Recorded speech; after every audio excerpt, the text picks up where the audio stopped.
Hi, welcome back to the last of the really great Whangdoodles. Today I'm going to be reading chapter 6 of part 3, and in our reading last time we read that the children finally met the Whangdoodle, and now Lindy is on a mission to go back and get the professor and somehow convince him to come back to the palace across the bridge he can't see. So let's wish her luck.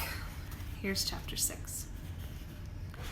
The moment she was out on the bridge, she wanted to turn around and run back to the proc. There was a cool breeze blowing, and the bridge was swaying. She could see between the wooden slats to the foaming, rushing river thousands of feet below. The noise of the waterfall was terrifying. She looked back. The professor raised his arm.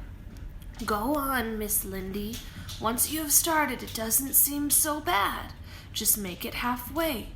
From there, it's easy." Lindy walked on and tried to keep her head up. It was better if she did not look down. She thought of her brothers and wondered what they would do while she was gone.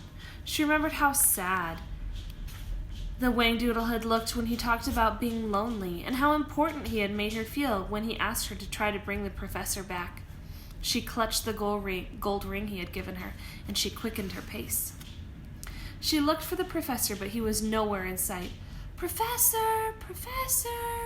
Her voice echoed from the chasm. "Professor!" She cried louder, but there was no reply. Lindy ran the remaining length of the bridge. Looking around, she remembered that dreadful Gastiest and hoped fervently that the Whangdoodle would keep his promise. "Professor, where are you?" She noticed a bright clump of yellow flowers on the ground ahead of her.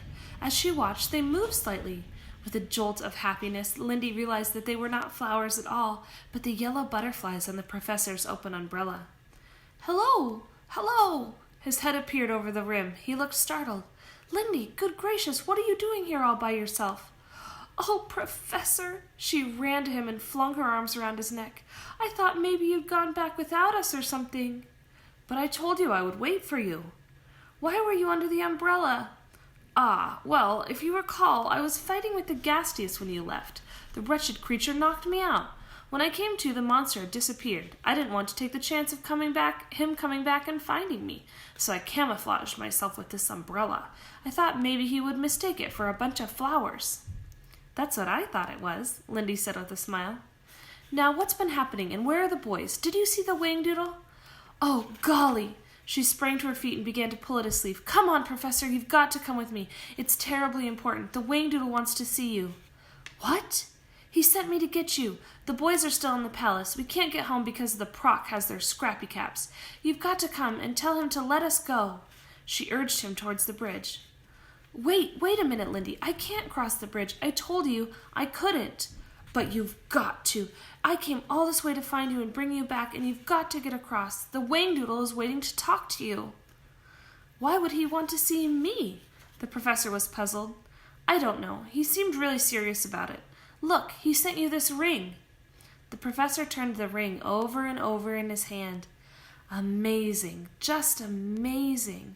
He looked with desperate longing across the chasm to the glittering palace.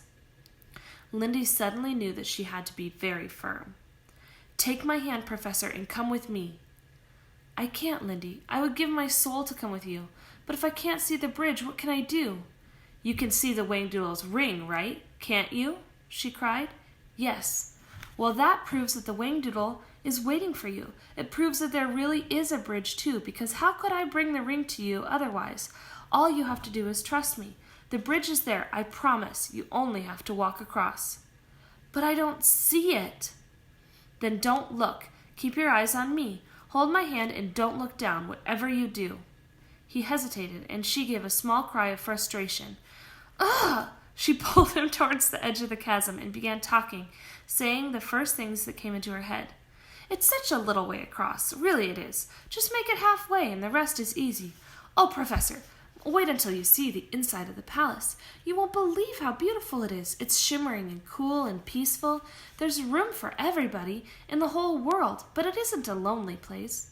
Keep looking at me, Professor. Hold my hand tighter." She walked slowly onto the silk bridge, and the professor took a deep breath and followed, never taking his eyes from Lindy's face. You'll see the most beautiful gardens with flowers and fountains. The trees are mostly bright, bright blue, but the undersides of all the leaves have a different color. Some are emerald green, and some are white, and some are pale yellow. You'll see. There's music about the palace all the time, a lovely sound that makes you feel calm and happy. There are flutterbys and pretty flags flying in the breeze. Lindy gave a quick glance behind her. They were halfway across the bridge. You're going to love the Whangdoodle. You are absolutely right about him. He's the best creature you could ever meet. He's funny and nice, but he's lonely. I think he misses our world and would like to come back, only he says he never would. He has the dearest, sweetest tooth. He says you must be a very clever man, and I told him that you were, and that you know all about life and everything. Lindy, the professor hesitated. Don't stop now, she said in a clear voice. We're almost there. Only a few steps more and you'll be off the bridge. Count them. 1, 2, 3, 4. There you are, Professor. You've made it. I told you it could be done. Here's the Proc. He'll lead the way from now on. Lindy let go of the professor's hands and stepped back. She was shaking from head to foot. The professor looked around, dazed and bewildered. He looked at the Proc, looked at Lindy, looked up at the shining turrets of the palace, etched against the clear red sky. When he spoke, his voice was husky and his eyes were brimming with tears. It is every bit as wonderful as you said. Oh dear, oh dear. Lindy was happy and proud as she had ever been in her whole life. The Proc led the way into the palace. So you're the one who's been causing all the fuss. The Whangdoodle stared at the professor. In all my years, I don't think I have come across such a persistent man. You've been a nuisance, but you are welcome. The professor gazed rapturously at the Whangdoodle, and then he sank to his knees. Your Majesty, this is a tremendous pleasure. Yes. Well, get up. There is much to talk about. Would you like some wodge? No, thank you, sire. You have 3 staunch supporters, I must say. The Whangdoodle waved a hoof towards Ben and Tom and Lindy. You trained them well, very well, but for them you might not be here. And vice versa, Tom interrupted loyally. The professor smiled. I consider myself a very lucky man in every respect. The Whangdoodle bounced in his chair. Yes. I am glad you crossed the bridge. I look forward to some splendid talks. I cannot tell you how much I have missed the stimulus of human company. Later we will celebrate. For now, I have a favor to ask you. A great favor.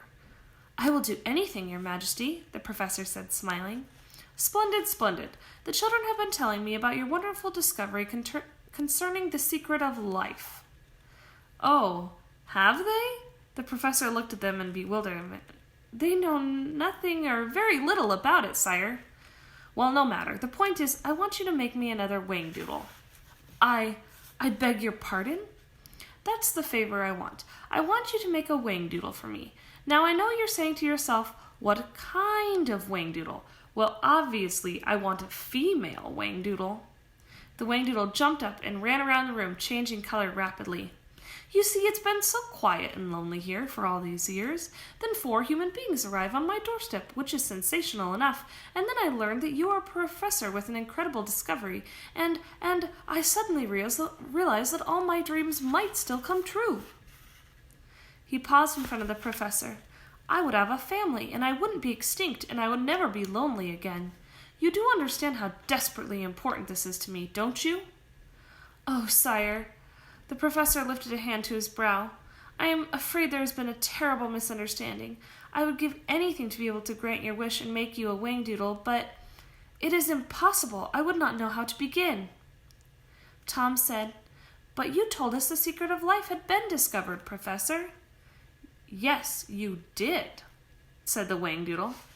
But discovering the secret of life and being able to make it work are 2 totally different things. It would be a long time before man is ready to take the next tremendous step. Well, we'll be the first. Start a fashion. The Whangdoodle waved his arms excitedly. Lindy ran to the professor. I remember you said that in a very little while people like you would be able to make life. There you are, cried the Whangdoodle triumphantly. If you said it, Then you must have a great deal of knowledge." "Go on, Professor. I bet you could do it," encouraged Ben.